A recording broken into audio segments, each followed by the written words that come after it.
dari segi pariwisata sudah ada beberapa kegiatan yang mendapatkan catatan seperti misalnya ada lomba lari maraton internasional yang di sekitar Jabodetabek ini, ada catatan mengenai kualitas udara yang tidak sehat. Nah, ini banyak sekali para calon peserta sport tourism atau wisata berbasis olahraga ini yang mempertimbangkan ini.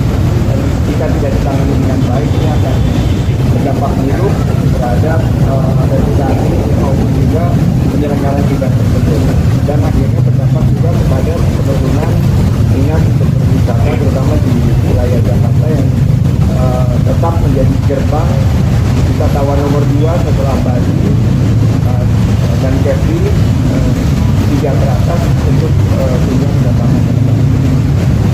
Ada arahan nggak dari Presiden tadi, targetnya kapan gitu? Presiden minta dalam waktu 1 minggu, ini adalah langkah konkret karena Presiden sendiri juga batuk, tapi sudah hampir 4 minggu. Beliau belum pernah merasakan seperti ini dan kemungkinan dokter menyampaikan ada